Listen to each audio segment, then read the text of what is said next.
சிறகடிக்க ஆசை சீரியல்ல இன்றைய எபிசோட்ல நம்ம பார்வதி ஆண்டியும் சிவனும் வந்து பார்த்தீங்கன்னா கிறிஸை தத்தெடுக்கலாம் அப்படின்னு சொல்லி வந்திருக்காங்க இல்லையா. அதுவும் விஜயா சொல்லி தான் வந்திருக்காங்க அப்படின்னு சொன்னத உடனே எல்லாருக்குமே கிறிஸை அனுப்புறதுக்கு மனசு வரல. அது மட்டும் இல்லை, இதில் முக்கியமான விஷயம் என்ன அப்படின்னு பார்த்தீங்கன்னா, கிறிஸுக்கு உங்கள் கூட வர்றதுக்கு விருப்பம் இருக்கணும், அதனால கிறிஸுக்கிட்ட கேளுங்க அப்படின்னு சொன்ன உடனே கிறிஸு நான்லாம் போக முடியாது, நான் இங்கே தான் இருப்பேன் அப்படின்னு சொல்லிட்டு ஓடிடுறாப்புல.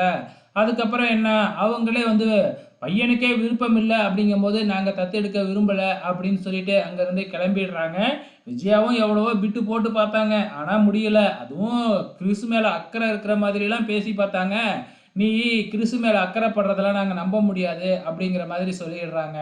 இந்த பக்கம் நம்ம முத்து மீனாவை அழைச்சிக்கிட்டு ஒரு இடத்துக்கு போறாரு. அது வேற எங்கேயும் இல்லைங்க, அந்த குழந்தைகள் காப்பகம் அப்படின்னு ஒரு இடத்துக்கு போயிருந்தாரு இல்லையா, அங்க தான் போறாங்க. அங்க போயிட்டு வந்து பாத்தீங்கன்னா கிறிஸை தத்தெடுக்கிறதுக்கு, அதாவது சட்டப்படி தத்தெடுக்கிறதுக்கு என்னென்னலாம் ப்ரொசீஜர் இருக்கு அப்படின்னு கேட்டு தெரிஞ்சுக்கிறதுக்காக மீனாவையும் அழைச்சிக்கிட்டு போறாப்புல. மீனா கிட்ட சொல்லாமையே. ஸோ அதுக்கப்புறம் கேட்டுட்டு வெளியில வந்ததுக்கப்புறம் நீங்க எப்படி ஒரு முடிவு எடுக்கலாம் என்னைய கேட்காம அப்படிங்கிற மாதிரி சொல்றாங்க.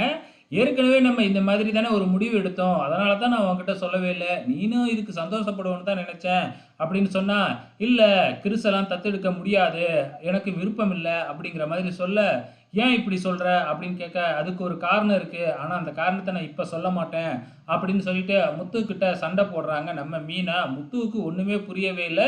அதுக்கப்புறம் என்ன, நம்ம மீனா கோயிலில் போய் இந்த மாதிரி முத்துக்கிட்ட உண்மையை மறைக்கிறோமே அப்படின்னு சொல்லி ஃபீல் பண்ணிக்கிட்டு இருக்கிறாங்க.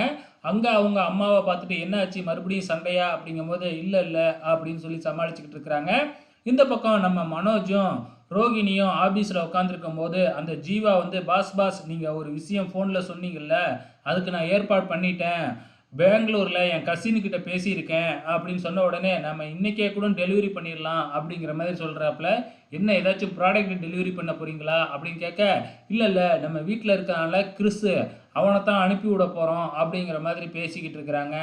இதோட இனி எபிசோடு முடிஞ்சிருச்சு. வெயிட் பண்ணி பார்க்கலாம் நாளைக்கு என்ன நடக்க போகுதுன்னு.